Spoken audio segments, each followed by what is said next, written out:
कि जो हम पंच परमेष्ठी को नमस्कार करते हैं, उस नमस्कार करने से जो हमें धर्म की प्राप्ति होती है और उससे जो हमारे सभी मनोरथ संपूर्ण होते हैं, उसी कारण से उन्हीं पंच परमेष्ठियों को या उन साधु परमेष्ठि को नमायम किच्चा माने नमस्कार करके नित्यम्पि तम मणो हुज्य और नित्य ही तन्मय होकर के वोच्छामी संगहादो, वोच्छामी माने कहूँगा संग्रह से यानी संक्षेप रूप से परमट्ठ विनठ्ठियादिगमम, परमार्थ का जिससे निश्चय होता है ऐसे ज्ञान को यहाँ पर कहूँगा, यानी परमार्थ स्वरूप ज्ञान यहाँ पर कहने की प्रतिज्ञा करते हुए और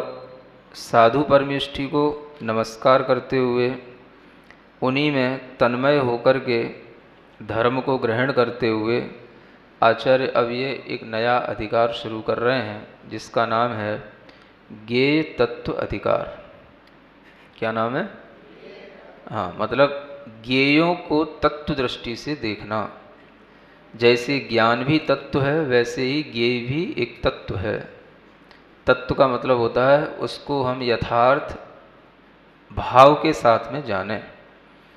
तो ज्ञान को जैसे हम जानते हैं, आत्मा को जैसे हम जानते हैं, वैसे ही सभी ज्ञेयों को यथार्थ रूप में जानें। वस्तु व्यवस्था जैसी है उसको वैसा का वैसा ही जानना, ये ज्ञेयों का जानना कहलाता है। और यही ज्ञेयों का यथार्थ जानना ज्ञेयों का तत्व से जानना कहलाता है। और ज्ञेय तत्व का इस प्रकार से जानकार होने का नाम ही सम्यक ज्ञान कहलाता है। तो जिनागम में सबसे बड़ी बात यही है कि न केवल आत्मा के बारे में हमें बताया गया है, बल्कि जितने भी विश्व के अंदर ज्ञेय हैं उन सब के बारे में हमें यथार्थ बताया गया है।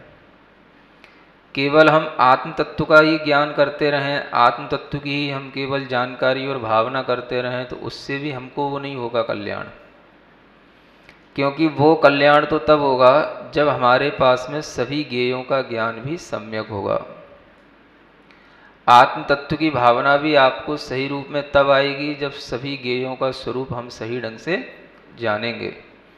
क्योंकि जब हम यही नहीं जानेंगे कि आत्मा किस तरह का ज्ञेय है, ज्ञेय माने जानने योग्य पदार्थ, तो आत्मा भी एक पदार्थ है, वह किससे संबद्ध है, उसका किससे जोड़ हुआ है, किस कारण से हुआ है, उसकी क्या क्या उस जोड़ के कारण से परिणमन होता है, क्या क्या उसकी परिणतियाँ हो जाती हैं। इन सब चीज़ों को तभी जान पाएंगे जब हम सभी द्रव्यों के स्वरूप को सही ढंग से जानेंगे। तो जितना हम अपनी आत्मा के बारे में जानने की कोशिश करेंगे, आचार्य कहते हैं उतना ही हमें सभी ज्ञेयों के बारे में भी जानना चाहिए। अधिकतर जैन दर्शन के अलावा अन्य दर्शनों में आपको ये मिलेगा कि अध्यात्म की चर्चा तो मिलेगी और अपनी आत्मा की भी चर्चा मिल जाएगी, लेकिन बाहरी ज्ञेयों की कोई चर्चा नहीं मिलेगी। जो बाहरी विश्व के अंदर जो अनेक द्रव्य हैं उनकी कोई चर्चा नहीं मिलेगी, उनका कोई ज्ञान नहीं मिलेगा।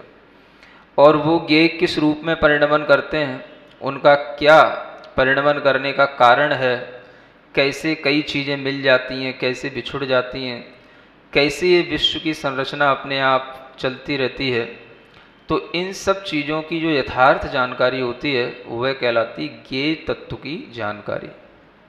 तो ज्ञेय का मतलब क्या हो गया? जो अपने ज्ञान से जानने में आने वाला नॉलेजेबल ऑब्जेक्ट है ना, उसको ज्ञेय तत्व कहते हैं। एक तो नॉलेज हो गई, ज्ञान, और जो उस ज्ञान के योग्य जो जानने में आने वाला जो उसका ऑब्जेक्ट है वो उसका ज्ञेय कहलाता है। तो ज्ञेय जब हम सब जान लेंगे सभी ज्ञेयों को, तो उसमें अपना भी ज्ञान, अपना भी आत्मा भी ज्ञेय के रूप में जानने में आ जाता है।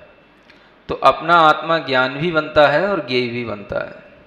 क्योंकि जब हम सब ज्ञेयों के बारे में सही ढंग से जानेंगे तो अपनी आत्मा को भी ज्ञेय रूप में सही ढंग से जानेंगे। तो उसी भाव से ये यहाँ पर बताया जा रहा है कि परमार्थ के रूप में, माने जो परम निश्चय या अपने स्वभाव में रहने वाले जो अर्थ माने पदार्थ हैं, उनका जो हमें अधिगम करना है, अधिगम माने होता है ज्ञान करना है, तो वह ज्ञान का हमारे अंदर निर्णय होना चाहिए, निश्चय होना चाहिए कि हमने ये सब पदार्थ कैसे हैं विश्व के अंदर, उनका हमने अधिगम कर लिया, माने उनका हमने सभी तरह से ज्ञान कर लिया। और वह ज्ञान व्यवहार नय से, निश्चय नय से, द्रव्य के स्वभाव को समझकर और द्रव्य की जो विशेषताएं, उन सब विशेषताओं को समझ करके किया जाता है। तो उसी विषय में यहाँ पर अब ये गाथा प्रारंभ होती है। इसका पद्यानुवाद पहले पढ़ लेते हैं। ऐसा विचार मुनि को हुआ, मैं श्रद्धा समेत उसमें रमता हुआ, मैं संक्षेप से परम आगम श्रामण्य को प्रकट भी फलतः। तो मतलब जो धर्म है, उस धर्म को जो मुनि महाराज के पास में रहता है, उसी को नमस्कार करके ये ज्ञेय तत्व का प्रज्ञापना की जाती है। दूसरी 103 नंबर की गाथा पढ़ते हैं। अट्ठो खलु दव्वमो दव्वाणि गुणप्पगाणि भडिदाणि, ते हि पुणोपज्याया पज्य मूढ़ा ही पर समया। एक बार पढ़ें। अट्ठो खलु दव्वमो भडिदाणि, ते हि पुणोपज्याया पज्य। हाँ देखो, ये जो है ज्ञेयों को बताने के लिए सबसे पहले कहते हैं अट्ठो माने जो पदार्थ है वह खलु माने निश्चय से, दव्वमयो द्रव्यमय है। हर पदार्थ कैसा है? द्रव्यमय है। तो यही सबसे बड़ी बात है जैनागम की, जैन दर्शन की, जहाँ से हर पदार्थ द्रव्य के रूप में ही स्वीकार किया जाता है। हर पदार्थ कैसा है? द्रव्यमय है। अब आज की साइंस में ये चीज़ नहीं बताई जाएगी।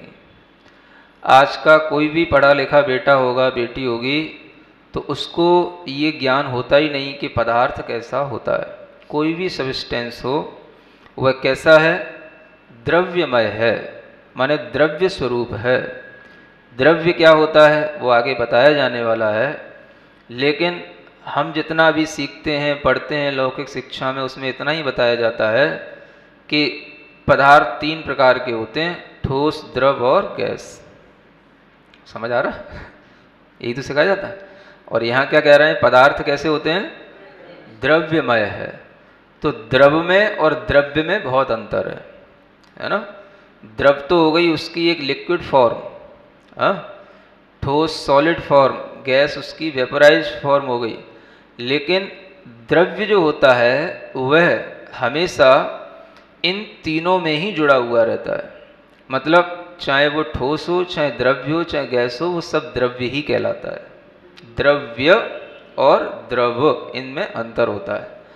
तो द्रव का मतलब तो उसकी पदार्थ की लिक्विड फॉर्म हो गई। यहाँ क्या कह रहे हैं? कोई भी पदार्थ है जो हमें ज्ञेय के रूप में जानने में आ रहा है, जिस किसी भी पदार्थ को हम जानेंगे वह सब द्रव्य होता है ना। कैसा द्रव्य होता है वो आगे बताते हैं। जो कुछ भी हमें जानने में आ रहा है, चाहे वो सॉलिड हो, चाहे गैस हो, चाहे लिक्विड हो, हर पदार्थ है ना, चेतन हो, अचेतन हो, जिसके अंदर कोई ज्ञान दर्शन की क्षमता हो न हो, चेतना हो न हो, हर पदार्थ जैसा भी हमारे सामने आता है वह सब कैसा होता है? द्रव्यमय होता है। तो सबसे पहले तो ये जानने की कोशिश करो, हर पदार्थ द्रव्य है। तो द्रव्य कहते ही आपको समझ में आ जाना चाहिए कि हम क्या कहना चाह रहे हैं। पदार्थ कैसा होता है? द्रव्य। अब हमने कहा आत्मा भी एक पदार्थ है, तो आत्मा भी एक द्रव्य है ना। हमने कहा ये अचेतन भी एक पदार्थ है, पुद्गल भी एक पदार्थ है, तो पुद्गल भी एक द्रव्य हो गया। हर पदार्थ कैसा होता है? द्रव्यमय होता है। तो इसको धीरे धीरे समझने की कोशिश करो। अब आपसे पूछा जाए, आप खुद कहोगे द्रव्य क्या होता है, तो आचार्य खुद बता रहे आगे, दव्वाणी गुणप्पगाणी भड़िदाणी। द्रव्य जो होते हैं वो कैसे होते हैं? गुणप्पगाणी, माने गुणात्मक होते हैं। कैसे होते हैं द्रव्य? गुणात्मक। भड़िदाणी माने कहे गए हैं। द्रव्य जो होते हैं वो गुणात्मक का मतलब, अब ये गुण का मतलब वो नहीं लेना ना कि मल्टीपल होते हैं, गुणात्मक होते हैं, कि मल्टीप्लिसिटी होती है उसमें, ऐसा नहीं समझना। गुण का मतलब होते हैं उसके जो इंट्रिंसिक एट्रीब्यूट्स होते हैं, उसकी संरचना में एक अपनी स्वाभाविक नियतता बना करके जो उसकी संरचना करते हैं उनको गुण कहा जाता है। मतलब कोई भी पदार्थ होता है द्रव्यमय होता है, और कोई भी द्रव्य होता है तो वह कभी भी बिना गुणों के नहीं होता है, उसमें अनेक गुण हुआ करते हैं। उन गुणों से ही उस द्रव्य की रचना हो जाती है, या यूं कहें कि उन गुणों के समूह का नाम ही द्रव्य कहला जाता है। तो एक जो द्रव्य हुआ वह हर एक द्रव्य अपने अंदर अनेक गुणों को धारण करता है। गुण का मतलब उसके अपनी प्रॉपर्टीज कहो, वर्च्यू कहो, वो उसके अंदर अपनी हमेशा बनी रहेगी, उसकी गुणवत्ता, जिस गुणवत्ता का हम कभी भी नाश नहीं कर सकते। हर एक द्रव्य के अंदर उसकी वह गुणवत्ता बनी रहेगी, क्योंकि द्रव्य का कभी नाश नहीं होता तो उसके गुणों का भी कभी नाश नहीं होता। तो गुण जो होते हैं वो द्रव्य के साथ हमेशा बने रहते हैं। इसलिए गुणों की परिभाषा ही है अन्वयिनो गुणाः। अन्वयिन का मतलब जो अन्वय रूप से, अन्वय का मतलब होता है जो हमेशा द्रव्य के साथ जुड़े रहें, वही उसके गुण कहलाते हैं।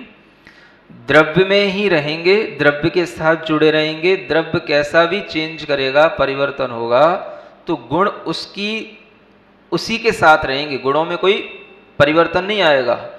गुण तो उसके अंदर जितने हैं उतने हमेशा बने ही रहेंगे। क्या समझ आया? द्रव्य गुणात्मक होने का मतलब ये हो गया, गुण ही उसकी आत्मा है। आत्मा का मतलब वही उसका स्वरूप है, उसका वही जो है जान है, यूं कह लो। क्या समझ आया? कैसे समझा? जैसे किसी चीज की जान निकल गई, उसमें से अगर उसका कोई जो मुख्य तत्व है वो निकल गया तो वो द्रव्य मिट गया। तो द्रव्य की जान क्या है? उसके गुण। द्रव्य क्यों बना रहता है? क्योंकि उसके गुण हमेशा बने रहते हैं, तो उसको बोलते गुणात्मक। गुण ही उसकी आत्मा है, आत्मा माने उसकी जान है।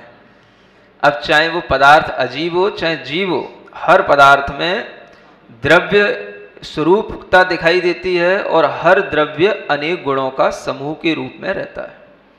तो कोई भी द्रव्य होता है तो वह गुणों के अतिरिक्त नहीं होता है। गुण जितने हैं उतने उसके हमेशा बने रहते हैं। उनकी चेंजेस जो होते हैं वो उसकी पर्याय कहलाती है, जिसके बारे में आगे बताया जाना है। लेकिन गुण कभी भी, जिसका जो बना हुआ है वो कभी भी नष्ट नहीं होता है। तो इसलिए द्रव्य भी कभी नष्ट नहीं होता है। द्रव्य से गुण का कभी भी पृथक्करण, है ना, उसका सेपरेशन कभी भी किया नहीं जा सकता है। ये चीज पहले दिमाग में रख लो। समझ आ रहा है? अब आप जैन दर्शन को समझने के लिए तैयार हुए हैं। इतने दिन में आपने अभी तक तो केवल आत्मा के ज्ञान और आनंद की बात सुनी है, शुद्धोपयोग और शुभोपयोग की बात सुनी है, लेकिन आत्मा वस्तुतः कैसा द्रव्य है, आत्मा कैसा पदार्थ है, उसमें कैसे गुण हैं, ये सब अब बताया जाने वाला है। आत्मा का भी बताया जाएगा और जो अन्य जड़ पदार्थ हैं उनका भी बताया जाएगा। तो इससे एक धारणा बनेगी कि आत्मा भी एक हमारा पृथक द्रव्य है। क्या है? पृथक द्रव्य है। द्रव्य का मतलब वह पदार्थ है और उसमें अनेक गुण हैं। एक आत्मा के गुण कभी भी दूसरी आत्मा में नहीं जा सकते हैं, क्योंकि अगर एक आत्मा के गुण दूसरी आत्मा में चले गए तो पहली वाली आत्मा खाली हो जाएगी, है ना। और खाली हो गई तो उसके अंदर गुण उससे पृथक हो गए। तो पृथक होने का मतलब हो गया कि उसमें जो है अब पूर्ण द्रव्य की जो संपूर्णता थी वो नहीं रहेगी, तो फिर वो द्रव्य ही खंडित हो जाएगा, द्रव्य का अस्तित्व ही समाप्त हो जाएगा। तो द्रव्य का कभी अस्तित्व समाप्त होता नहीं। क्यों नहीं होता? क्योंकि वह अपने गुणों को कभी छोड़ता नहीं। समझ आ रहा? उदाहरण तो भी देंगे थोड़े थोड़े धीरे धीरे, पहले थोड़ा सा धीरे, एक बेसिक चीज तो समझो पहले। जो परिभाषाएं, जो टर्मिनोलॉजी जैन दर्शन में यूज की जाती हैं, उसका हम पहले थोड़ा सा गहरा भाव तो समझें कि द्रव्य कहने से क्या समझना, कि द्रव्य एक अपने आप में एक स्वतंत्र पदार्थ है ना, और उसके अंदर अनेक गुण हैं, अनेक गुणों का जो समुदाय है, समूह है, उससे मिलकर के वो द्रव्य बना हुआ है। द्रव्य से गुण को कभी भी अलग नहीं किया जा सकता, गुण भी कभी द्रव्य से अलग नहीं होते हैं। द्रव्य से गुण अलग होने पर द्रव्य कोई अस्तित्व की चीज ही नहीं रहती है, और गुणों का भी अलग से कोई अस्तित्व नहीं होता है। गुणों का अस्तित्व द्रव्य के साथ है और द्रव्य का अस्तित्व गुण के साथ। समझ आ रहा? अब थोड़ा सा उदाहरण दे दें। आप लोग रोटी बनाते हो ना? हाँ, कैसे बनाते हो? आटा है, सुन रहे हो, और उस आटा को हम एक गोल आकार में लोई बना लेते हैं पहले, और लोई बनाने के साथ साथ हम उस जो है आटा को भी मतलब उसी के आकार में बना करके उसी को हम बढ़ाते चले जाते हैं बेलन के माध्यम से। समझ आ रहा? तो आटा अपने आप में क्या है? वह द्रव्य है ना, और उस आटा जो द्रव्य है उसके अंदर अपने गुण हैं। कैसा गुण है? उसमें चिकनेपन का भी गुण है, रूखेपन का भी गुण है, सफेद का भी गुण है, पीलेपन का भी गुण है, आपस में मिक्स हो जाने का भी गुण है। समझ आ रहा है? और उस आटा रूपी द्रव्य को हमने मिलाकर के एक लोई बना ली, है ना, और उस लोई में हमने क्या किया? उसको हमने बेलन से एक रोटी का आकार दे दिया। समझ आ रहा है? अब आटा से लेकर के लोई तक और लोई से लेकर के रोटी तक हम थोड़ा सा विचार करते हैं, है ना। पहले आटा कैसा था? अलग अलग दाने दाने के रूप में था। हमने उसमें पानी मिलाया, ठीक है ना। पानी मिलने से आटा के कण सब कैसे हो गए? आपस में मिल गए। मिलने के बाद हमने उसको और रौंदा हाथ से, है ना, और थोड़ा सा अच्छे ढंग से गूंथा, और गूंथने से जो है वो उसका अंदर क्या आ गया? एक अलग जो है उसके अंदर एक चिकनापन आ गया, और उसमें जो है अलग आपस में एक कॉम्बिनेशन होकर के हमें वो अलग द्रव्य के रूप में दिखाई देने लग गया, है ना। अब उस आटा के जो द्रव्य के अलग अलग पहले जो द्रव्य के रूप में थे कण, वो सब अलग अलग द्रव्य थे, और वो सब मिलकर के, है ना, उनके जो गुण हैं वो सब उसमें मिल गए। किसमें मिल गए? अपने ही कणों के जो द्रव्य थे, उन द्रव्यों के जो गुण थे वो सब एक दूसरे में अब क्या हो गए? मिल गए, और मिलकर के वो लोई बन गई, रोटी बन गई। लेकिन एक एक कण का जो गुण था वो कभी भी एक कण का गुण दूसरे कण में नहीं गया। क्या समझ आ रहा है? द्रव्य जिस रूप में था वो वैसे ही बना हुआ है, लेकिन मिलने से एक नई चीज हमें बनती हुई दिखाई दे गई, क्योंकि मिलना उनका स्वभाव था। पानी डाल करके उसको मिला देना, गूंथ देना, ये उसका स्वभाव था कि अगर ऐसा किया जाएगा तो हमारा परिणमन ऐसा हो जाएगा। तो जो लोई बनी या रोटी बनी वो अनेक आटा के जो द्रव्य हैं उन कणों के मिलने से बनी है। क्या समझ आया? है ना। और उन हर एक कणों में जो गुण थे वो आपस में सब अपने अपने द्रव्य के साथ रहते हुए भी वे एक दूसरे के साथ ऐसे मिल गए कि हमें जो है वो एक रोटी के रूप में दिखाई तो देते हैं, लेकिन वह गुण कभी भी अपने द्रव्य को छोड़कर के दूसरे में नहीं चले जाते हैं, बल्कि उन गुणों में ही विकास हो जाता है जब वो दूसरे द्रव्य के साथ मिल जाते हैं। कुछ समझ आ रहा है? क्या समझ आ रहा है? ये पुद्गल द्रव्य की बात बताई जा रही है। अनेक पुद्गल अणु जब मिल जाते हैं तो एक स्कंध बन जाता है ना। और वो जो स्कंध बन जाता है वो स्कंध ही उसकी पर्याय कहलाती है। और वह जो पर्याय बन जाती है उस पर्याय को हम परिवर्तित कर सकते हैं, लेकिन कभी भी द्रव्य के गुणों को परिवर्तित नहीं कर सकते। समझ आ रहा है? रोटी बन गई, आपने उस रोटी को हो सकता है जला दो, खा लो, है ना, कहीं मिटा दो, कुछ कर दो, आप उसका परिणमन कुछ का कुछ कर सकते हैं, लेकिन उस द्रव्य के जो गुण हैं वो कभी भी मिटते नहीं है। और जो द्रव्य है वो द्रव्य कभी भी मिटता नहीं है। हमें जितना भी कुछ दिखाई देता है वो अनेक अणुओं का मिला हुआ स्कंध होता है, और उन स्कंधों की हमें जो परिणतियां हैं पर्याय के रूप में, वो हमें दिखाई देती हैं, जिसमें अनेक द्रव्य और अनेक गुणों का समुदाय स्थिर रहता है, बना हुआ रहता है। तो ये क्या हुआ? ये द्रव्य, गुण और पर्यायों का अजीब द्रव्य में एक सामान्य से समझने के लिए कि द्रव्य क्या है, तो उसके जो अलग अलग कण हैं वो उसके द्रव्य हैं, और हर एक द्रव्य में ये गुणवत्ता है कि उसमें भी कुछ सफेदी है, तभी तो सबकी मिलकर के एक अलग सफेदी दिखाई देती है। सब में थोड़ा थोड़ा चिकनापन है, तभी तो सब मिलकर के एक अलग चिकनापन दिखाई देता है। अगर सब में नहीं होता तो अलग से चिकनापन कहां से आ जाता? तो वही चीज कहलाती है गुण, और उन सब का मिलकर के जो एक नई आकृति या नई चीज बन जाती है तो वो कहलाती है उसकी पर्याय। आ गया समझ में? तो वही यहां कहा जा रहा है, द्रव्य जितने भी होते हैं सभी गुणात्मक माने गुण स्वरूप होते हैं। ते ही पुणोपज्जाया, और उनसे ही पुनः पर्यायें बनती हैं। किनसे?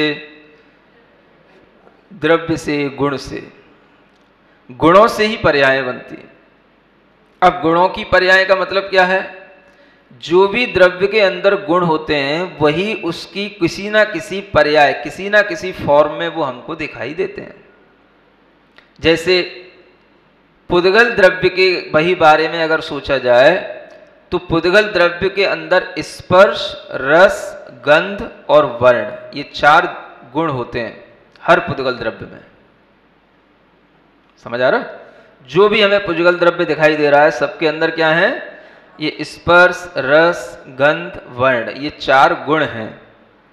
इन्हीं गुणों का परिणमन हम कराते रहते हैं अपनी भी तरीके से, और कभी कभी वो स्वयं भी कर लेते हैं। उन्हीं को परिणमन को पर्याय कहते हैं।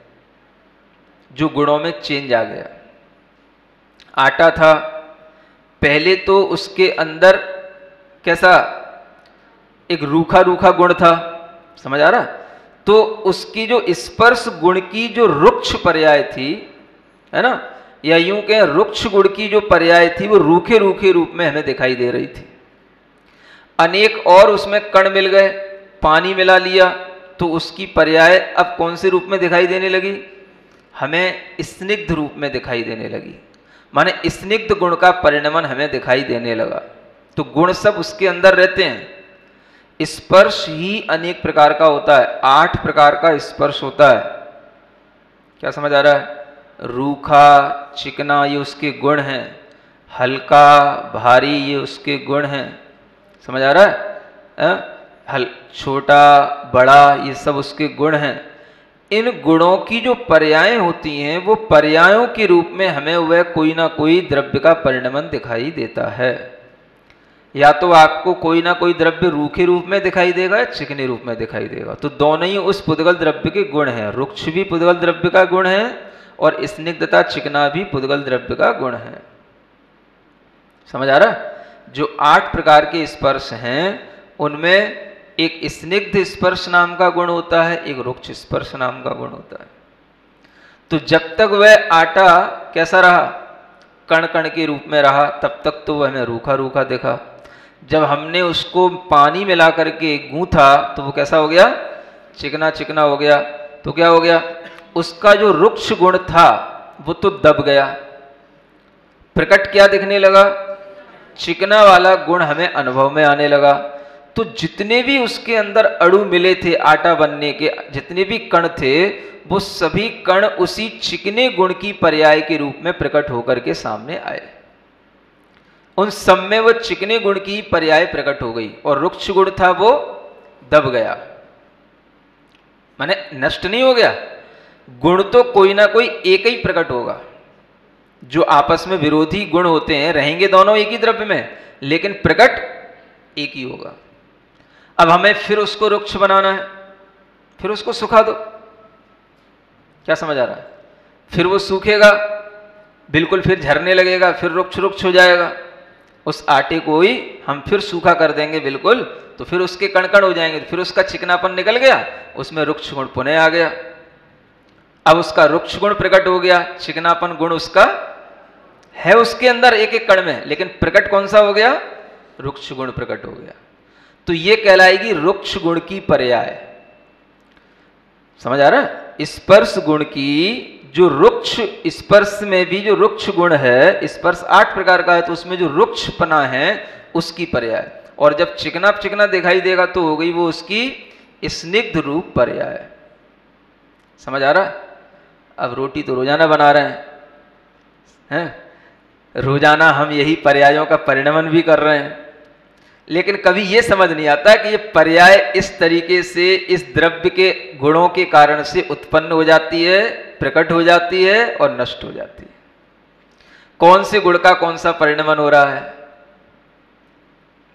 क्या समझ आ रहा है? हाँ, पर्याय बनती भी है मिटती भी है। हाँ, पर्याय ही बनती मिटती है। द्रव्य और गुण तो ज्यों के तो रहेंगे, लेकिन उसकी पर्याय बनती रहती, बिगड़ती रहती। इसी का नाम पर्याय। पर्याय माने पलटते रहना, पलटवारी होना, कुछ का कुछ हो जाना, इसका नाम क्या है? पर्याय। बस तो यही चीज समझने की है। हर द्रव्य, अब हमें जितना भी द्रव्य दिखाई दे रहा है वो सब स्कंद के साथ होता है। एक कण होगा तो उसमें ना हमें कुछ रुक्षपना समझ आएगा, ना उसका कुछ चिकनापन समझ में आएगा। समझ आ रहा? अनेक कण मिल जाते हैं तो हमें उसके साथ में रुक्षता और चिकना दोनों हमें जो है स्पर्श में आने लग जाते हैं। तो यही उसकी क्या हो गई? अनेक अणुओं के मिलने से जो स्कंद बना, उस स्कंद में रुक्ष पर्याय का प्रकट हो जाना या स्निग्ध पर्याय का प्रकट हो जाना। तो ये पर्याय उसके इस स्पर्श गुण की ही पर्याय हैं। रुक्षता, है ना, स्निग्धता, ये सब कौन से गुण की पर्याय हैं? ये स्पर्श गुण की पर्याय हैं। समझ आ गया? अब ऐसे ही हर द्रव्य में रस भी होता है। रस का मतलब वही खट्टा, मीठा, कसायला, कड़वा, चरपरा। समझ आ रहा है? हर द्रव्य में कोई ना कोई रस होता है। अब वो रस किसी ना किसी रूप में प्रकट भी होता है।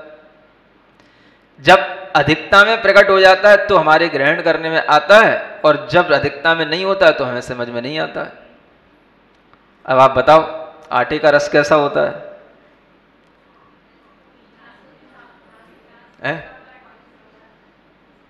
आटे में भी रस तो है, पुद्गल में रस होता है कि नहीं होता? स्पर्श है, जहां स्पर्श है वहां रस भी है। अब आटे का रस कैसा होता है? खट्टा, मीठा, कसायला, चरपरा, बताओ।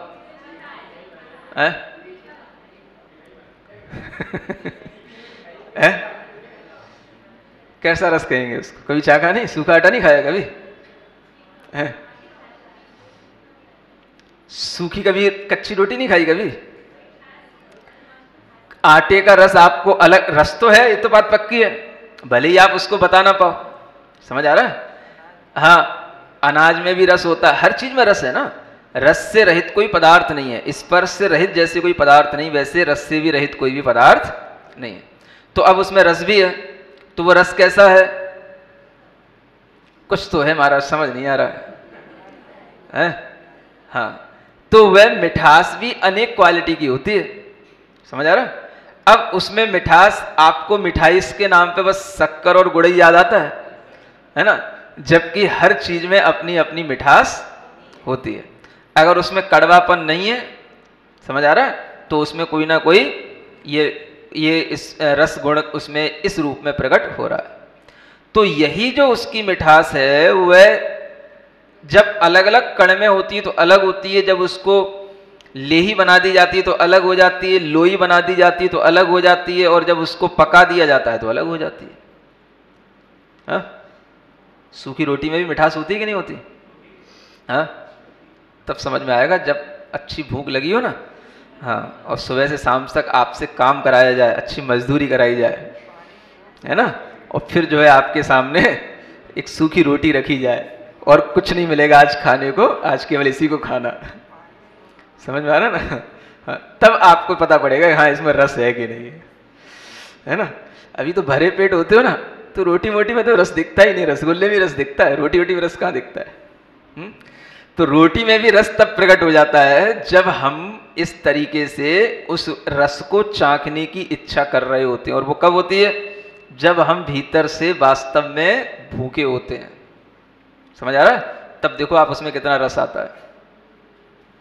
2 दिन बाद अच्छी मेहनत करा के आपको एक सूखी रोटी दी जाए, हैं? तब उससे टेस्ट पूछा जाए, तब आप सही टेस्ट बता पाओगे, हैं? तो हर चीज में स्पर्श भी है, रस भी है, उसमें गंध भी है, उसमें भी कुछ स्मेल होती है कि नहीं होती? हाँ, समझ नहीं आती लेकिन होती तो है। आटे की भी गंध होती है कि नहीं होती? तभी तो वो जब वो बिगड़ जाती है उसकी गंध तो दुर्गंध हो जाती है, बासी हो गया। हाँ, और उसका वर्ण भी होता है, उसमें हमें कोई ना कोई कलर भी दिखाई देता है, चाहे वो पीला हो, चाहे भूरा हो, चाहे सफेद हो, कैसा भी हो, उसका हमें कलर भी दिखाई देता है। तो ये सब रंग जो दिखाई दे रहा है वो उसके वर्ण गुण की पर्याय है। रस जो कोई ना कोई ग्रहण करने में आ रहा है वो उसके रस गुण की पर्याय है। समझ आ रहा है? जो स्पर्श महसूस हो रहा है वो उसके स्पर्श गुण की पर्याय है, और जो गंध महसूस हो रही है वो उसके गंध गुण की पर्याय है। ये पुद्गल द्रव्य की बात बताइए आपको, है ना। अब थोड़ा सा अगर हम सैद्धांतिक तरीके से इन चीजों को समझने की कोशिश करें तो आचार्य कहते हैं द्रव्य की जो पर्याय होती हैं और गुणों की जो पर्याय होती हैं ये सभी 2 प्रकार की होती हैं, एक स्वभाव और एक विभाव। क्या कहा? स्वभाव और विभाव। और उन पर्यायों में भी 2 प्रकार की पर्याय, उससे पहले हमें जान लेना चाहिए कि वह पर्याय जो द्रव्यत्व गुण के विकार के साथ में आती हैं वो सारी की सारी द्रव्य की व्यंजन पर्याय कहलाती हैं। उन्हें क्या बोलते हैं? व्यंजन पर्याय। जो हमें ग्रहण करने में आती हैं, है ना, जिनका कुछ देर तक अवस्थान रहता है, जिनका कुछ लाइफ टाइम होता है, वो सब क्या कहलाती हैं? व्यंजन पर्याय कहलाती हैं। और सब व्यंजन पर्याय, व्यंजन का मतलब होता है प्रकट होने वाली पर्याय, वो व्यंजन पर्याय द्रव्य की भी होती हैं और गुण की भी होती हैं। वो स्वभाव रूप भी होती हैं और विभाव रूप भी होती हैं। समझ आ रहा है? धीरे धीरे आएगा। अब हम उसको एक एक करके अलग अलग समझते हैं, है ना। सबसे पहले पुद्गल द्रव्य की चर्चा चल रही थी, उसी के लिए समझ लेते हैं। पुद्गल द्रव्य की स्वभाव द्रव्य व्यंजन पर्याय। द्रव्य कौन सा? पुद्गल द्रव्य की बात कर रहे हैं ना। पुद्गल द्रव्य की कौन सी पर्याय? स्वभाव द्रव्य व्यंजन पर्याय। क्योंकि द्रव्य की व्यंजन पर्याय अलग है और गुण की व्यंजन पर्याय अलग होगी। उसको समझने की कोशिश करो, नोट करते जाओगे तो समझ आता जाएगा। पुद्गल द्रव्य की स्वभाव द्रव्य व्यंजन पर्याय। अब जहां पर स्वभाव आएगा तो स्वभाव का मतलब क्या हो गया? वहां पर कोई भी पर द्रव्य का उसके साथ में संपर्क नहीं होना चाहिए। तो पुद्गल द्रव्य स्वभावभूत कब होगा? जो अणु होता है, अणु, जो अणु रूप में पुद्गल द्रव्य होगा, बस वही केवल उसकी स्वभाव द्रव्य व्यंजन पर्याय होगी। क्योंकि उस अणु में कोई दूसरा अणु मिला हुआ नहीं है।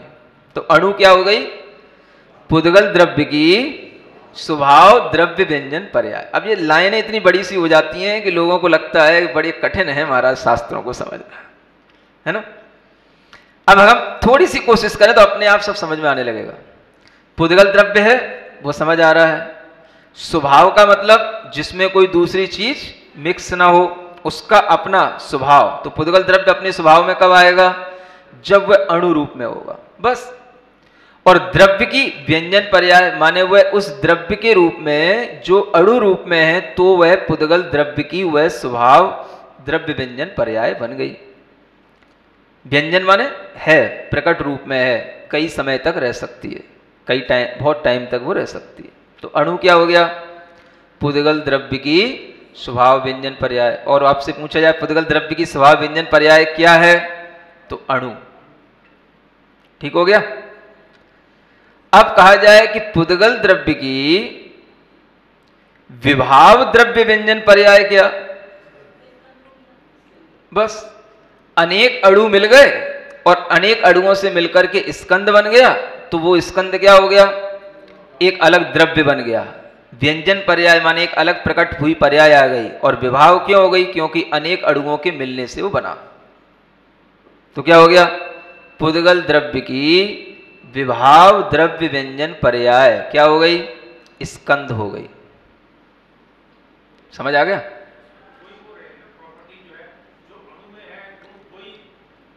गुण तो सब वही रहेंगे, जो अणु में है वही स्कंद में रहेंगे, लेकिन अनेक अणुओं के मिलने से, अनेक गुणों के मिलने से उन सबका परिणमन कोई ना कोई एक रूप में होने दिखाई देने लग जाता है। कोई ना कोई एक रूप में उनका परिणमन हमें प्रकट होगा। अब जैसे रस है, तो रस अनेक प्रकार के हैं, लेकिन एक ही रस प्रकट होगा ना, बाकी सब दबे रहेंगे, गौड़ रहेंगे। इसको मुख्य गौड़ की व्यवस्था कहते हैं।